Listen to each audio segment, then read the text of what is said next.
கார்த்திகை மற்றும் ஒவ்வொரு பௌர்ணமியின் போதும் திருவண்ணாமலை அண்ணாமலையார் கோவிலில் கிரிவலம் செல்வதற்காக ஆயிரக்கணக்கான பக்தர்கள் வந்து செல்கின்றனர்.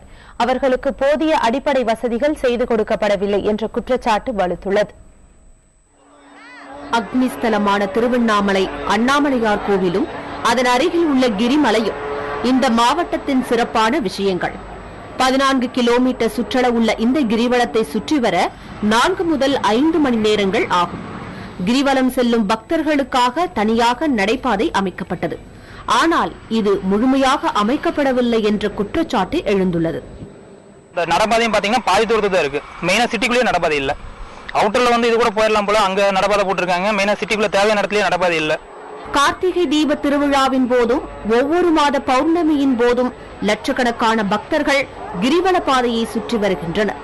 இவர்களுக்கு தேவையான குடிநீர், கழிப்பிடம் போன்ற எந்த வசதிகளையும் முறையாக இல்லை எனவும், அவ்வாறு இருப்பினும் அவை வியாபார நோக்கிலேயே செயல்படுகின்றன எனவும் கூறுகின்றனர் இங்கு வரும் பக்தர்கள். கோயிலாண்டியே எங்களுக்கு வந்து போதிய வசதி இல்லைங்க. குளிக்கிறதுக்கு 15 ரூபாய் டிக்கெட் வாங்கினாங்க. ஆனாலும் அது வந்து கழிப்பறை சுத்தம் இல்ல, தண்ணி ட்ரெஸ் சேஞ்ச் பண்றதுக்கும் லேடிஸுக்கு போதிய வசதி இல்லைங்க. பௌர்ணமி தினத்தன்று கோவிலினுள் சாமியை தரிசிக்க நீண்ட நேரம் காத்திருக்க வேண்டியிருப்பதாக கூறும் பக்தர்கள் தங்களுக்கு குடிநீர், கழிப்பிடம் போன்ற வசதிகளை கோவில் நிர்வாகம் செய்து தரவில்லை என குற்றம் சாட்டுகின்றனர். தரிசனத்துக்காக கால் கடக்க ஒரு நாள் முழுக்க நின்றிருக்கின்ற பக்தர்கள் நிறைய பேர் சர்க்கரை நோயாளிகள், இதய நோயாளிகள், சிறுநீர் கழிக்க கூட அனுமதிக்கப்படாத ஒரு அவல நிலை இந்த அண்ணாமலையாரை தரிசிக்க வருகின்ற பக்தர்களுக்கு ஏற்படுகின்றது. இதை பற்றி அதிகாரிகள் சிறிதளவேனும் கவலைப்படுகிறார்களா என்றால் இது நாள் வரை இல்லை. இது குறித்து கோவில் நிர்வாகத்தை தொடர்பு கொண்டு கேட்டபோது கோவில் வளாகத்திற்குள் கழிவறைகளை கட்டக்கூடாது என்று கூறி முடித்துக் கொண்டனர். ஆனால் கோவில் நிர்வாகத்தினர் தங்கும் விருந்தினர் மாளிகைகளும் அவர்களுக்கான கழிவறைகளும் கோவிலுக்குள்ளேயே கட்டப்பட்டிருக்கிறது என்கின்றனர் பக்தர்கள். எது எப்படியாயினும் கோவிலுக்கு வருபவர்கள் நிம்மதியாய் இறைவனை வழிபட தேவையான வசதிகள் போதுமான அளவு செய்து தரப்பட வேண்டும் என்பதே பக்தர்களின் கோரிக்கையாக உள்ளது. புதிய தலைமுறைக்காக செய்தியாளர் கோவிந்தராஜு மற்றும் சகாய பிரதீபாவுடன் உமா கதிர். கல்வி, தொழில் வளம், அடிப்படை வசதிகள் என அனைத்து நிலையிலும் பின்தங்கியுள்ள திருவண்ணாமலை மாவட்டத்தின் பல்வேறு பிரச்சனைகள் குறித்து காலையிலிருந்து பார்த்து வருகிறோம். பிரச்சனைகளுக்கான தீர்வுகளாக அம்மாவட்டத்தை சேர்ந்த மக்களும் சமூக ஆர்வலர்களும் சில யோசனைகளை முன்வைக்கின்றனர். அவர்களுடன் நமது செய்தியாளர் கார்த்திகேயன் கலந்துரையாடுகிறார். அவரிடம் பேசலாம். கார்த்திகேயன், காலையிலிருந்து திருவண்ணாமலை மாவட்டம் குறித்த பல்வேறு பிரச்சனைகளை பார்த்துட்டு இருக்கோம். அதற்கு தீர்வா அங்க இருக்கிறவங்க என்ன சொல்றாங்க? நிச்சயமா சத்யபிரியா, கல்வி கிரிவல பாதையில் அமைக்கப்படவில்லை. அதே போன்று தொழில் வளர்ச்சியிலும் இந்த மாவட்டம் பின்தங்கி இருக்கிறது. குப்பை நகரின் மையப்பகுதியிலேயே கொட்டப்படுகிறது. இது போன்ற பல்வேறு பிரச்சனைகளை நீங்கள் சொன்ன மாதிரி காலையிலிருந்து பல்வேறு செய்தி தொகுதியில் பார்த்து வந்தோம்.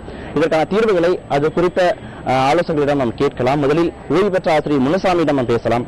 முனுசாமி, நீங்க சொல்லுங்க, நீங்க ஒரு ஓய்வு பெற்ற ஆசிரியர், கல்வியில இந்த மாவட்டம் மிகவும் பின்தங்கி இருக்கு. 1000க்கும் மேற்பட்ட அரசு பள்ளிகள் இங்க இருக்கு. இருந்தாலும் கூட இந்த மாவட்டம் கல்வியில பின்தங்கி இருக்கு. ஆசிரியர்கள் முறையாக நியமனம் செய்யப்படவில்லை அப்படிங்கிற ஒரு குற்றச்சாட்டு வைக்கப்படுகிறது. இதற்கெல்லாம் தீர்வுகள் என்ன? இந்த மாவட்டத்தை கல்வியில் முதன்மை மாநிலமாக ஆக்குவதற்கு என்னெல்லாம் செய்யலாம்? இங்க திருவண்ணாமலை கல்வி மாவட்டம் பார்த்தீங்கன்னா நிறைய ஒரு பின்தங்கிய மாவட்டம், நிறைய ஏழை மக்கள் தான் இருக்கிறாங்க. இந்த ஏழை மக்கள் பிழைப்பு தேடி என்ன பண்றாங்கன்னா பக்கத்தில் இருக்கிற பெங்களூருக்கும் சென்னைக்கும் போயிடுறாங்க. அதனால அவங்களுடைய குழந்தைகளை பார்த்துக்கிறதுக்கு எங்கேயாவது ஒரு உறவினர் வீட்டிலோ இல்லை நண்பர் வீட்டிலோ விட்டு போறாங்க. சரியான சாப்பாடு கிடையாது. அதனால நல்லா படிக்க முடியாத ஒரு சூழ்நிலை ஏற்படுது. இதை தீர்க்கணும்னா ஒவ்வொரு மேல்நிலைப் பள்ளி இருக்கிற இடத்துலையும் மாணவர்களுக்கு தனியாக ஒரு ஹாஸ்டலும் மாணவர்களுக்கு தனியாக ஒரு ஹாஸ்டலும் ஏற்படுத்தி அங்க முழு நேரமும் அவங்களை இருக்க வச்சு நல்ல முறையில் அவங்களை கண்காணிச்சு நல்ல சாப்பாடு கொடுத்து நல்லா படிக்க வச்சா கட்டாயம் நம்முடைய மாவட்டம் கொஞ்சம் நல்ல முறையில் மேலே வரும். அது முதல் பாயிண்ட். ரெண்டாவது என்னன்னா, ஒரு சில பள்ளிகளில் ஆசிரியர் பணியிடம் காலியாவே இருக்குது வருஷம் முழுக்க. அதுக்கு காரணம் என்னன்னா, இந்த ஜூன் மாசத்துல கவுன்சிலிங் வச்சிடறாங்க. நிறைய ஆசிரியர்கள் இடமாறுதல் வாங்கினா அவங்களுடைய சொந்த மாவட்டத்துக்கும் சொந்த ஊருக்கும் போயிடுறாங்க. காலியாவே இருக்குது முதல்ல இருந்து கடைசி வரைக்கும். அதாவது செப்டம்பர்ல ஒரு கவுன்சிலிங் வச்சாங்கன்னா செப்டம்பர்ல இருந்து மார்ச், ஏப்ரல் வரைக்கும் காலியாவே இருந்தாலும் இந்த பணியிடம் காலியாவே இருந்துடுது. அதனால ஒரு பணியிடம் காலியா இருந்தாலே அந்த டோட்டல் அட்மாஸ்பியர் அந்த பள்ளிக்கூடத்துல சுத்தமா கெட்டு போயிடும். ஆகினால ஒரு பணியிடம் கூட காலியாவே இருக்கக்கூடாது. இது ரெண்டாவது. மூணாவது உயர் அலுவலர்கள் சிஇஓ, டிஇஓ, எலிமெண்டரி ஸ்கூல்ல இருந்து மேல்நிலை பள்ளிகள் வரைக்கும் அடிக்கடி சர்ப்ரைஸ் விசிட் போகணும் சார். சர்ப்ரைஸ் விசிட் போகணும், இன்ஸ்பெக்ஷன் வந்து முறையாக நடத்தப்பட வேண்டும். அந்த மாதிரி ஒரு கண்காணிப்பு இருந்ததுன்னா கட்டாயம் ஒரே வருஷத்துல ஒரு 3 to 5 monthsல நம்முடைய மாவட்டத்தை குறைஞ்சது ஒரு 3 இடம் அல்லது 5 இடம் மேல கொண்டாந்துடலாம். ரீனா, நீங்க சொல்லுங்க, 2001ஆம் ஆண்டு இந்த மாவட்டத்தோட மக்கள் தொகை அப்படிங்கிறது வந்து 21 லட்சம். 2011ஆம் ஆண்டு 10 வருடங்கள் கழித்து இந்த மாவட்டத்தோட மக்கள் தொகை வந்து 24 லட்சம், 3 லட்சம் தான் மக்கள் தொகை உயர்ந்திருக்கு.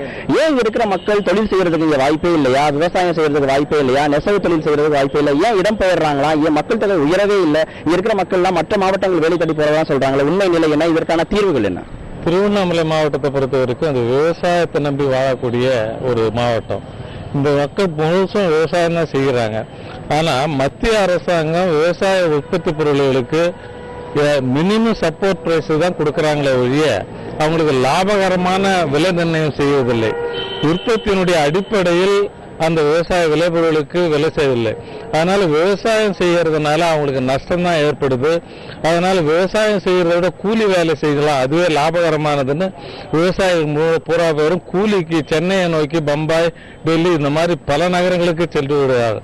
அதனால வந்து மினிமம் அவருடைய உழைப்பின் அடிப்படையில், அதாவது செலவு அடிப்படையில் விவசாய உற்பத்தி செய்யப்படும் ஒரு விவசாய பொருள்களுக்கு விலை நிர்ணயம், லாபகரமான விலை நிர்ணயம் செய்ய வேண்டும். ஒரு பிரச்சனை ஒன்று. இரண்டாவது பிரச்சனை, விவசாயத்தை பொறுத்த வரைக்கும் இன்னைக்கும் களை வெட்டிங்கிறவங்க களை வெட்டி தான் இருக்கிறாங்க, அறுவடை செய்யறவங்க அறுவடை இருக்காங்க. இதை வந்து சயின்டிபிக் அண்ட் டெக்னாலஜி இம்ப்ரூவ்மெண்ட் விவசாயத்தில் வரணும். அதாவது முழுக்க உடல் உழைப்பை தவிர்த்து மிஷினரி மூலியமா விவசாயம் செய்யக்கூடிய அளவுக்கு விவசாய தொழிலை மாற்ற வேண்டும். அதே நேரத்தில் சயின்டிபிக் இம்ப்ரூவ்மெண்ட் மூலம் தற்போது வந்து 20 மூட்டை 30 மூட்டை அறுக்கிறத மாற்றி 50 மூட்டை 60 மூட்டை மற்ற நாடுகளை போல அட்வான்ஸ் சயின்டிபிக் இம்ப்ரூவ்மெண்ட் வரணும். இந்த சயின்டிபிக் இம்ப்ரூவ்மெண்ட், டெக்னாலஜி இம்ப்ரூவ்மெண்ட் வந்து உடல் உழைப்பை குறைச்சி மற்றபடி மிஷினரி உற்பத்தி செஞ்சாகணும். இது ரெண்டாவது. மூணாவது பிரச்சனை வந்து பெரிய விவசாயி சிறிய விவசாயின்னு பார்க்காம ட்ரிப் இரிகேஷனை வந்து எல்லா விவசாயிகளுக்கும் இலவசமாக கொடுக்கணும். அதுல பெரிய விவசாயி சிறிய விவசாயம் பார்க்க கூடாது. அப்படி எல்லா விவசாயிகளுக்கும் ட்ரிப் இரிகேஷன் கொடுத்தா வாட்டர் மேனேஜ்மெண்ட் ப்ராப்பரா இருக்கும்.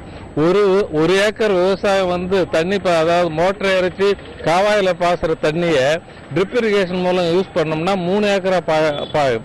அந்த 3 ஏக்கரா பாயறதனுடைய விளைவாக உனக்கு தண்ணி வந்து 1 ஏக்கராவுக்கு பதிலாக 3 ஏக்கரா பாயிடுது, கரண்ட் மீறுது, உழைப்பு குறையுது. அதனால ட்ரிப் இரிகேஷன் மூலமா நாட்டினுடைய பொருளாதாரம் பாதுகாக்கப்படுது, அத்தனை லாபங்கள் இருக்குது. மேலும் வந்து விவசாயம் இந்த இதை பொறுத்த வரைக்கும் நூல் மில்லு தான் அதிகமா இருக்குது. ஆரணி, காஞ்சிபுரம் பொறுத்த வரைக்கும் வெறும் மில்லு தான் இருக்குது. இதுல அந்த பிரச்சனைக்கு அடிப்படை காரணம் இத மில்லை பொறுத்த வரைக்கும் பஞ்சினுடைய உற்பத்தியை தான் அடிப்படையா இருக்கிறாங்க.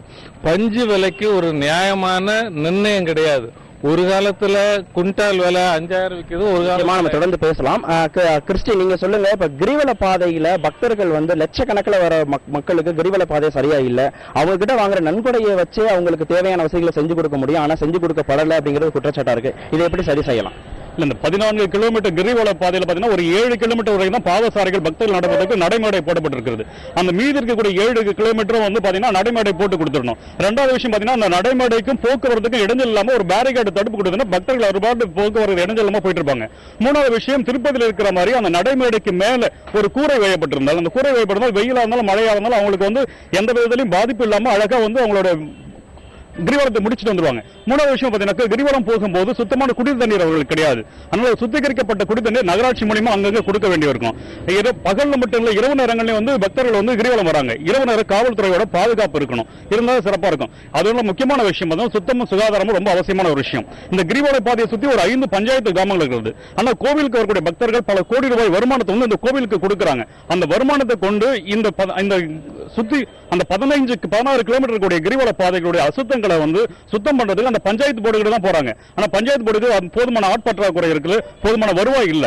அதனால இதை வந்து கோவில் நிர்வாகமே சேர்ந்துக்கிறாக்கா கிரிவல பாதை சுத்தமா இருக்கும், சுகாதாரம் இருக்கும், பக்தர்களுக்கு ஒரு நல்ல ஒரு அமைதியான ஒரு தெய்வ தரிசனத்துக்கு ஏற்பாடாக இருக்கும். பாபு, ஒரு நாளைக்கு வந்து திருவண்ணாமலையில 52 டன் வந்து குப்பைகள் வந்து சேகரிக்கப்படுகிறது. ஆனாலும் கூட அதை வந்து ஒழுங்கா நிர்வாகம் பண்றதுக்கு நகராட்சி நிர்வாகம் முன்வரலன்னு சொல்லப்படுது. உரம்களாம் தயாரித்து அந்த குப்பையிலிருந்து உரம் தயாரித்து விவசாயிகளுக்கு வழங்கிட்டு இருந்தாங்க. அந்த திட்டங்கள்லாம் கிடப்பிலே போடப்படுறதுனால அந்த குப்பைகள் தேங்குறதா சொல்றாங்க. இதெல்லாம் எப்படி சரி பண்ணி மக்களுக்கு ஒரு சுத்தமான விஷயத்தை வழங்குறது, நகரத்தை வந்து சுத்தமா வந்து மெயின்டைன் பண்றதுக்கு என்ன பண்ணலாம்? இந்த சுகாதார சூர்கேட்டிலிருந்து மக்களை காக்கணும்னா என்ன பண்ணணும்? ஏற்கனவே மாவட்ட நிர்வாகமும் நகராட்சி நிர்வாகமும் இந்த இந்த இதுக்காக இந்த நாயுடுமங்கலம் இந்த கிராமத்தில் தேர்ந்தெடுத்து அங்கே அந்த குப்பையை கொட்டி ஜனங்களுக்கு இடையூறு இல்லாமல் செய்யலாம்னு சொல்லிட்டு இருந்தாங்க. அது ஏனோ தெரியல, அந்த அப்படியே அந்த கிடப்பில் போட்டாங்க. இந்த இதை மாவட்ட நிர்வாகம், மாநில நிர்வாகம், இந்த நகராட்சி நிர்வாகம் இந்த இதை ஸ்பீடப் செய்து இந்த நாயுடுமங்கலம் கிராமத்திலே இந்த மக்கும் குப்பை மக்காத குப்பையை தரம் பிரித்து மக்கும் குப்பையிலிருந்து உரத்தை தயாரித்து ஏற்கனவே அந்த மாதிரி கொடுத்துட்டு இருந்தாங்க டவுனில். அதை கொடுத்தா விவசாயிகளுக்கும் கம்மியான உரம் கிடைக்கும், விவசாயிகளும் பாதிக்கப்பட மாட்டாங்க, பொதுமக்களும் பாதிக்கப்பட மாட்டாங்க. இந்த குப்பையை இப்படி அகற்றணும் மட்டும் நிரந்தரத்தில் காண முடியும். மற்றபடி சத்யபிரியா, இப்ப இவங்க சொன்ன எல்லா கருத்துக்களையும் உள்வாங்கி சரியான திட்டமிடல் செய்து ஆய்வுகள் செய்து நிதி ஒதுக்கி செயலாற்றினால் நிச்சயமாக திருவண்ணாமலை மாவட்டம் வளர்ச்சி பாதையில் செல்லும் அப்படிங்கறதா இங்க உள்ளவங்களோட கருத்தா இருக்கு. கார்த்திகேயன், திருவண்ணாமலை மாவட்ட மக்களுடைய பிரச்சனைகளையும் அதனுடைய தீர்வுகளையும் பதிவு செஞ்சீங்க. நன்றி.